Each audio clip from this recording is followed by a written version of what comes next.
자, 이제 우리 교재 267쪽인데요. 소비지국 과세원칙에 대해서 같이 좀 보도록 하겠습니다. 교재 267쪽 우리 위에서 박스 우리나라 부가시세법 특징 소비지국 과세원칙 있죠. 자, 우리 국가 간의 무역거래가 또 자주 활발하게 되는데 문제점이 있습니다. 한국은 우리나라 부가세가 10%고요. 우리 일본은 5%입니다. 자, 이럴 경우 어떤 이슈가 있는지 볼게요. 자, 일본에 있는 소비자가 있습니다. 일본에 있는 소비자는 자, 한국 기업이 생산한 제품을 살 수도 있고요. 수출하겠죠. 600이라고 가정해 보겠습니다. 그러면 이제 우리나라 부가세가 적용하면 60이 되죠. 일본의 소비자는 660을 주고 살 거예요. 부가세 10% 부담하고. 근데 만약에 똑같은 제품을 일본에 있는 P라는 기업이 공급한다고 가정해 보겠습니다. 자, 똑같은 품질이라고 가정해 보고요. 일본의 부가세는 5%니까 30이 되죠. 자, 그러면 일본에 있는 소비자는 한국 거 사면 660 부담해야 되고요. 일본 기업이 만든 제품을 사게 되면 630을 주고 살 겁니다. 자, 일본에 있는 소비자라면 똑같은 제품이라면 품질이 똑같다라면 한국 거 사겠어요? 아니면 일본 거 사겠어요? 당연히 일본 회사가 공급하는 걸 사겠죠. 더 싸니까. 네. 자, 이렇게 되면 각 나라마다 부가가치세율 차이 때문에 원활한 무역거래가 이루어지지 않을 겁니다. 한국에 있는 기업이 불리하죠. 네. 자, 이런 나라마다 부가가치세율 차이 때문에 이렇게 생산한 나라의 부가가치세를 적용하면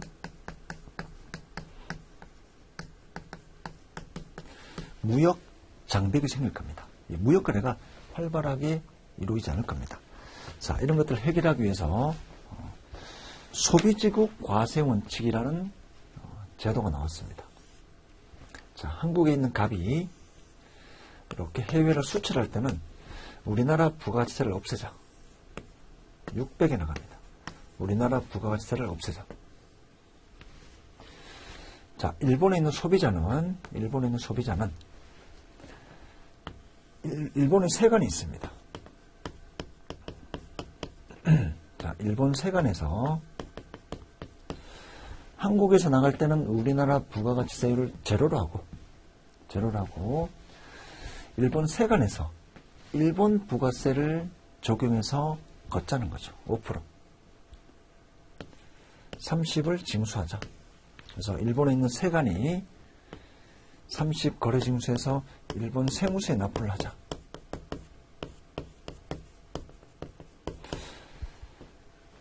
자, 그러면 이렇게 하게 되면 이 일본에 있는 소비자는 일본 기업이 만든 제품을 사나 한국 기업이 만든 제품을 사나 똑같은 부가세 30을 부담하고 사는 거기 때문에 부가가치세율 때문에 이 국가 간의 무역 장벽이 생기지 않을 거라는 겁니다.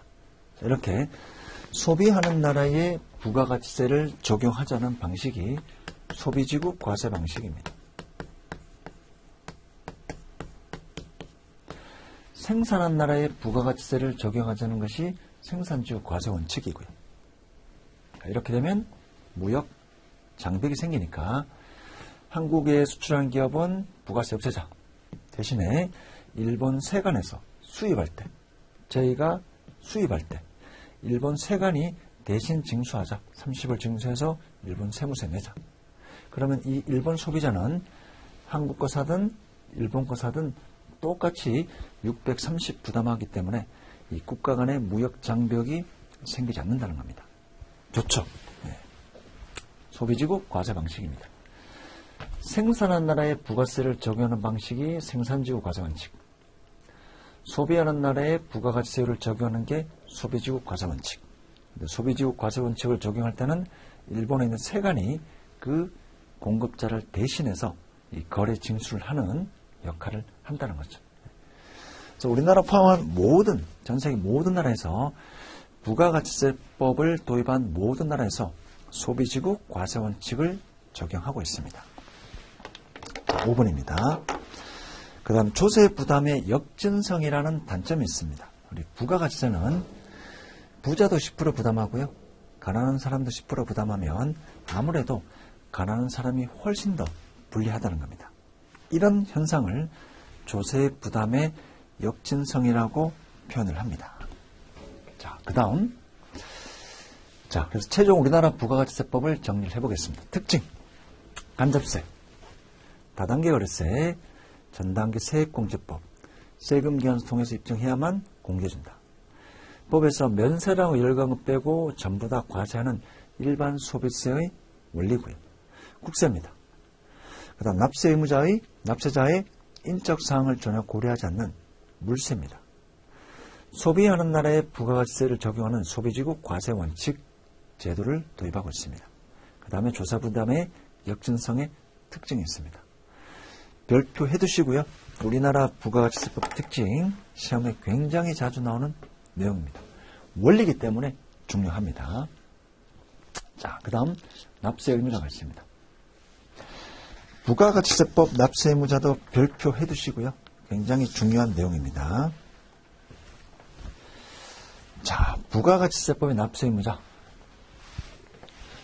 영리 목적 유무에 불문하고 사업상 독립적 과세 대상이 되는 재화 또는 용역을 공급한다. 자, 크게 우리가 두 가지가 있는데 부가가치세법상 납세 의무자, 세금을 신고 납부하는 자를 납세 의무자랍니다. 세무서에 부가가치세를 신고하죠. 부가세를 신고할 거냐? 누가 신고할 거냐? 크게 공급자가 있고요. 재화를 공급하는 자를 공급자랍니다. 여러분들이 팔 수도 있고요. 사업자가 팔 수도 있습니다. 근데 여러분들이 친구에게 볼펜을 판다. 부가세를 받아요? 안 받아요? 안 받겠죠. 근데 사업자가 여러분들에게 볼펜을 판다. 부가세를 여러분들이 받을 겁니다. 자, 그래서 공급자는 사업자가 돼야 됩니다. 사업자가 된다는 것은 사업성이 있어야 됩니다. 이걸 우리가 사업상이라고 부릅니다. 사업상이라는 것은 계속 반복적인 성격이 있어야 됩니다. 여러분들은 사업자가 아니기 때문에 부가가치세 거래 징수하지 않을 겁니다. 세금기관에서 교부, 부가세도 받고 이런 행위를 하지 않을 겁니다. 그래서 부가가치세법 납세의무자가 되기 위해서는 사업상, 즉 사업성이 있어야 되고요. 두 번째, 영리 목적 유무에 불문합니다.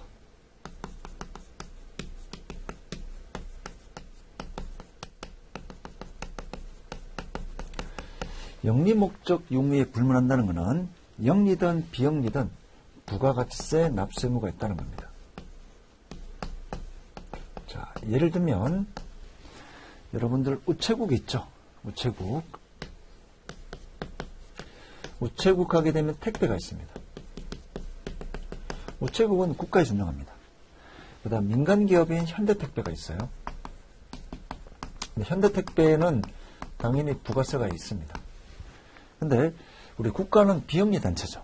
근데 국가에서 운영하는 이 우체국 택배에 만약에 부가세가 없게 되면, 자, 똑같은 품질이고 똑같은 성격인데 국가에서 하는 거는 부가세 없고 민간기업이 하는 거는 부가세 있고, 이렇게 되면 민간기업이 굉장히 불리하다는 겁니다.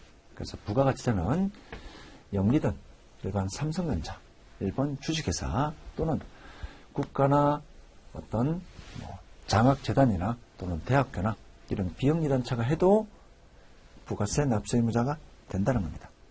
예를 들어 우리 대학교에서도 수익사업을 합니다. 대학교는 비영리단체지만 연세대학교, 건국대학교에서 딸기우유 팔죠. 자, 대학교는 비영리단체인데 대학교에서 팔면 부가세 과세 안 하고, 남양유업인 민간기업이 딸기우유 팔면 과세하면 남양유업이 굉장히 불리한 위치였을 겁니다. 자, 이렇게 과세 형평 목적으로 영리든 비영리든 개인이든 법인이든 법인격이 있든 단체든 재단이든 관계없이 전부 다 사업성이 있으면 전부 다 부가가치세 납세 의무가 있습니다. 자, 그 다음에 독립성이 있어야 돼요. 남한테 고용이 되면 안 됩니다. 여러분들 우리 직장에서 근로 용역을 제공하죠. 일을 하고 월급을 받습니다.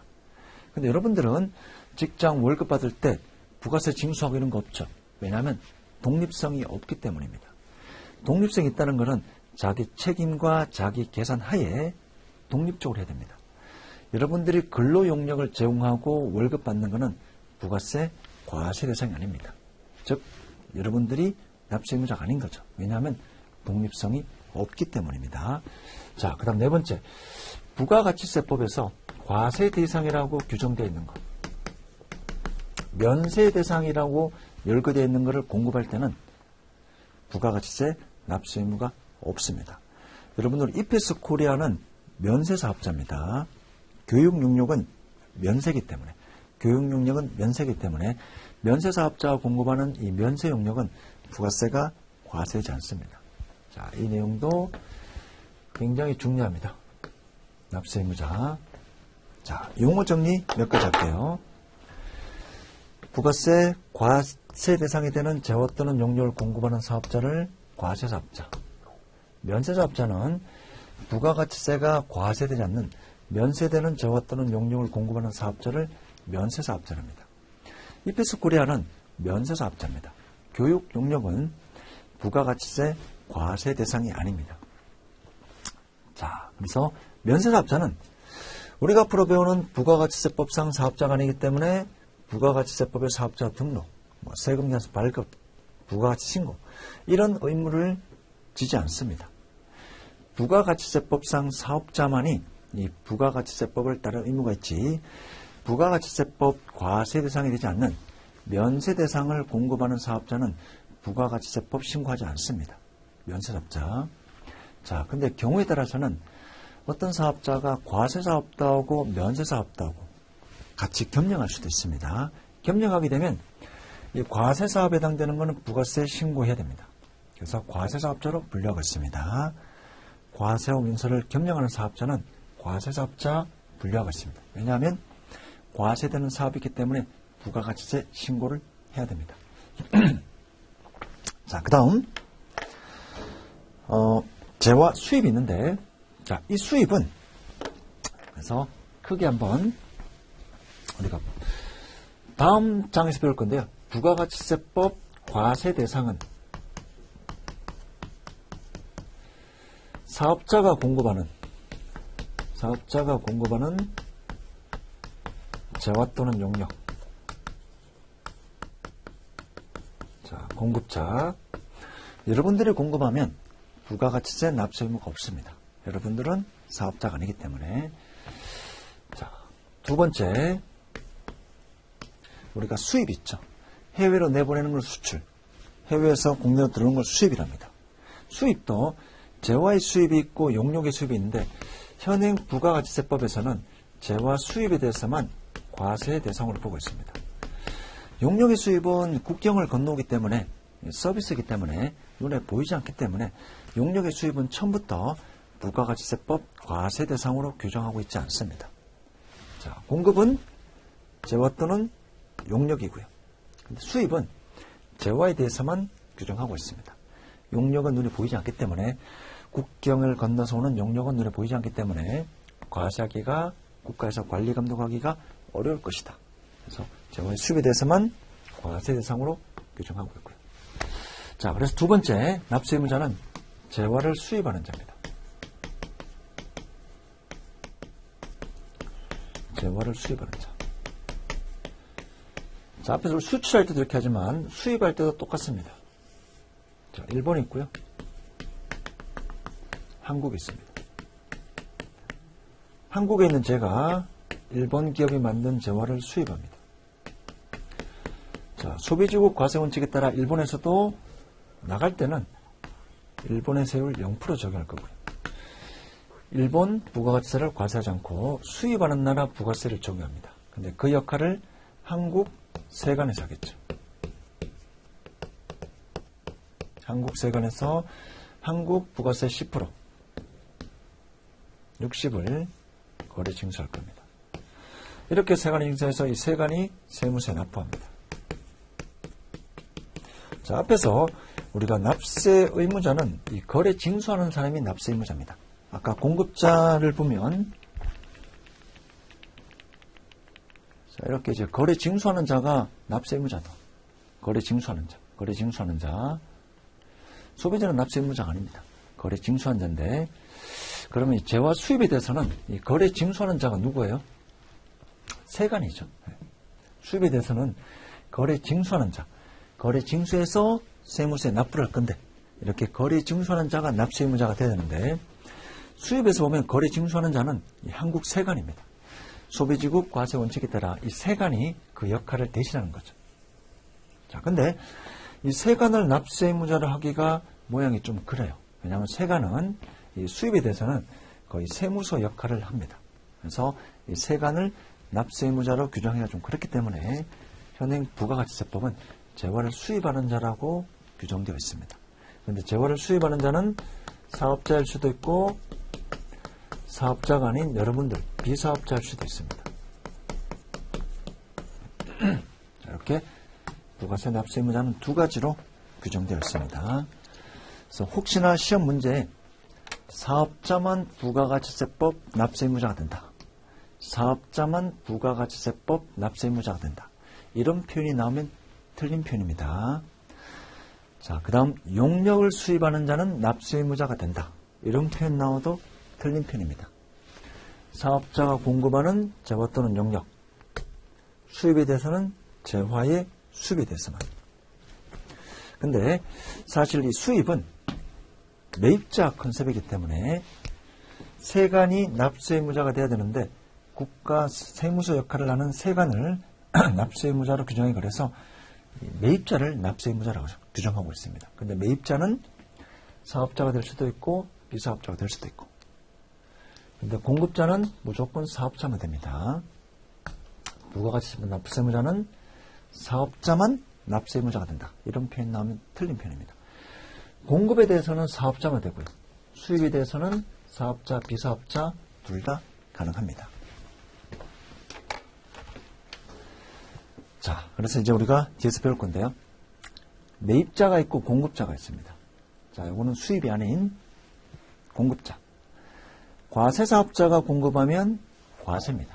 매입자가 과세사업자인지 면세사업자인지 중요하지 않습니다. 공급자 공급하는 게 과세 대상이냐? 무조건 과세. 공급하는 자가 면세 대상을 공급하는 면세사업자다. 그러면 매입자가 누구든 관계없이 다 면세 적용합니다. 즉 공급자 중심이라는 거죠. 공급자가 어떤 재화 또는 용역을 공급하느냐. 부가가치세법상 과세 대상이 되는 재화 또는 용역을 공급하면 과세. 부가가치세법상 면세 대상을 재화 또는 용역을 공급하면 면세. 이렇게 적용합니다. 자, 한 장 넘어갈게요. 268쪽까지. 여러분들 사람이 태어나면 어떤 게 있죠? 주민등록 등본이 있습니다. 주민등록 번호가 있죠. 이름은 똑같은 사람이 많을 수가 있는데 이 주민등록 번호는 오직 그 사람만 가지고 있습니다. 사업자도 마찬가지입니다. 상호는 비슷한 사람이 있을 수 있지만 오직 그 사람, 이 사업자만 가지고 있는 번호를 부여하는데 그걸 우리가 사업자 등록 번호라고 합니다. 상호는 비슷한 게 있을 수 있으니까. 앞에서 사업자 등록번호. 오직 이 사업자만 가지고 있는 등록번호. 오직 이 사업자만 가지고 있는 등록번호. 그래서 우리가 사업을 시작하면 세무서에서는 사업자 등록번호를 부여를 합니다. 우리가 신청을 해야 되겠죠. 이 사업자는 내가 사업을 하는 장소, 사업장마다 사업 개시하면 20일 이내에 신청해야 됩니다. 20일 중요합니다. 원래는 내가 사업을 하는 장소에 있는 세무서에 사업자 등록 신청을 해야 되는데 다른 사업장 관할 세무서 해도 법적 효력은 문제가 없습니다. 제가 영등포에서 사업을 개시한다. 그러면 사업 개시일로부터 영등포 세무서에 20일 이내에 신청해야 됩니다. 그런데 영등포 세무서에 신청하지 않고 저기 있는 부산에 있는 세무서에 신청해요. 그래도 법상은 가능합니다. 근데 공무원이 굉장히 싫어하겠죠. 공무원이 굉장히 싫어할 겁니다. 근데 법적 효력은 지장이 없습니다. 다만 신규 사업자, 내가 최초로 사업을 한다. 자, 식당이 있어요. 제가 종로에도 있고요. 영등포도 있습니다. 식당을 이제 개업을 합니다. 근데 제가 최초라면 신규 사업자랍니다. 종로하고 영등포에 처음으로 사업을 개시하는 사업자를 신규 사업자. 자, 이때는 사업 개시를 전에도 가능합니다. 근데 신규 사업자가 아니면 제가 지금 종로에서 식당을 하고 있는데 영등포에 사업장을 하나 더 내요. 그러면 영등포 사업을 시작한 날부터 20일 이내에 영등포 세무서에 사업자 등록 신청을 해야 됩니다. 자, 신규 사업자는 최초로 사업하는 자. 신규 사업자는 사업 개시일 전에도 가능합니다. 자, 그 다음 이제 우리 사업자 등록 신청은 원칙은 각 사업장마다 해야 됩니다. 제가 서울, 대구, 부산, 광주, 목포, 제주도 이렇게 사업장을 개설하면 각 사업장마다 따로따로 사업자 등록 신청해서 번호를 부여받아야 됩니다. 근데 여기에 예외가 있습니다. 사업자 단위 과세제도라고 해서 한 개 번호로 모든 사업장을 쓸 수가 있습니다. 제가 사업장이 이렇게 지만 나는 사업자 등록 신청을 본점에서만 합니다. 본점에서. 자, 그런 경우에는 이 사업자 등록번호를 하나만 있을 수가 있습니다. 원칙은 각 사업장마다 사업자 등록증 신청해서 사업자 등록번호를 부여받아야 되는데 예외적으로 사업자는 한 명이니까. 자, 용어를 하나 좀 정리할게요. 자, 원칙은 우리가 부가가치세법은 사업장별 과세 원칙이 원칙입니다. 부가가치세법은 사업장별 과세 원칙입니다. 사업장별.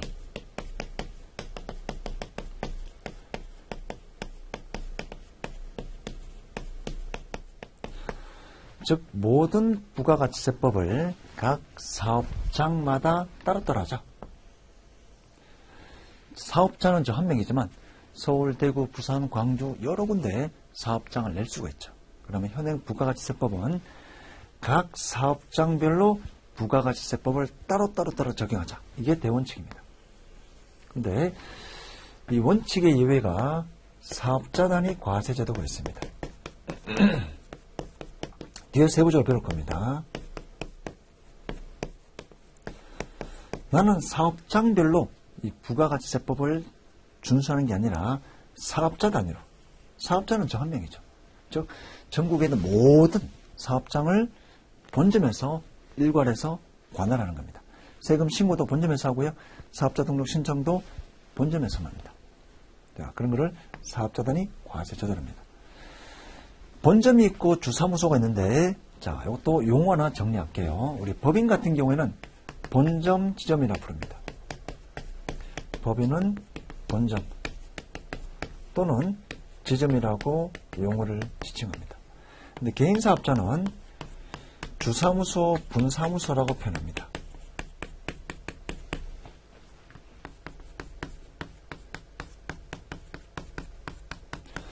자, 개인사업자는 주사무소, 분사무소, 법인은 본점 또는 지점 이렇게 표현하고요. 자, 사업자 등록을 신청하게 되면 신청하면 2일 이내에 발급을 해야 됩니다. 관할 세무서에서. 다만 토요일, 공휴일, 근로자가 있으면 연장이 되고요. 요날은 빼고 2일입니다. 다만 세무서에서 너가 정말 사업을 하는 게 맞느냐? 사업장 현황 시설이나 사업 현황을 파악하기 위해서 5일을 연장할 수가 있습니다. 자, 원칙은 오늘 신청하면 2일 이내에 발급해줘야 되는데 세무서가 어떤 필요하면 5일 동안 연장이 된다는 거죠. 그럼 최대 7일 이내에 사업자 등록증을 발급을 해줘야 됩니다. 그리고 혹시 우리가 사업자 등록증의 내용이 정정이 되면 정정 신고를 또 해야 되고요. 취업하거나 폐업하는 경우도 취업이나 폐업 신고를 해야 됩니다. 여러분들 교재 268쪽 사업자 등록증 볼까요? 자, 일반이 있고 간이가 있는데 간이는 나중에 배울게요. 사업자 등록증에 나오는 게 등록번호, 상호, 성명, 개업 연월일, 사업장 소재지, 사업의 종류, 교부 사유, 그 다음에 공동사업자냐, 이런 내용들이 우리가 사업자 등록증에 나옵니다. 근데 사업자 등록증의 내용이 바뀌면 정정신고를 해야 됩니다. 자, 사업자 등록 정정에 대한 내용인데요. 혹시 상호나 혹시 사이버홀 명칭, 인터넷 도메인이 바뀌면 세무서는 신청일 당일날 수정해서 교부를 해줘야 됩니다. 워낙 중요한 내용들이죠.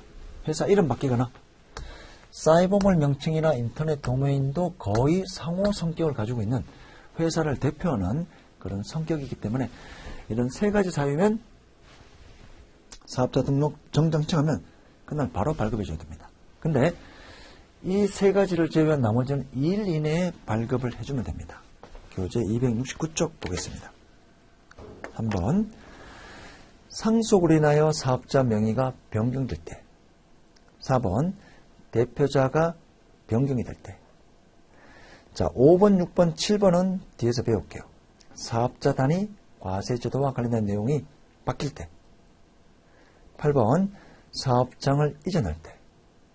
9번 사업의 종류 변동했을 때. 10번 공동사업자 구성원 등이 변경이 있을 때. 11번 임대인, 임대차 목적, 면적 이런 내용들이 변경될 때. 그래서 사업자 등록증을 보시면 이유를 알 수가 있을 겁니다. 전부 다 사업자 등록증에 나오는 내용들이죠. 상호, 성명, 사업장, 주소, 업태, 업종, 공동사업자, 사업의 종류 이런 내용들이 바뀌면 사업자 등록 정정 신청해야 되고 신청일 당일날 정정해서 교부해 줘야 되는 내용들이 있고요. 2일 이내에 교부해 줘야 되는 내용들이 있습니다. 자, 중요한 내용입니다. 다음 중 사업자 등록 정정 기한이 다른 하나는 이렇게 객관식으로 자주 출제되었고요. 자, 세법에서는 이렇게 사업자 등록을 하라고 규정되어 있는데 안 하면 제재가 있습니다. 가산세가 있고요. 나중에 뒤쪽에 가산세 파트에서 별도로 학습할 겁니다. 그리고 등록점 매입세 불공제되는 이런 또 제재가 있습니다. 세부적인 내용은 나중에 우리가 하도록 하겠습니다. 자, 이번 시간은 여기까지 하고요. 우리 다음 시간에 과세 기간부터 또 수업을 진행하겠습니다.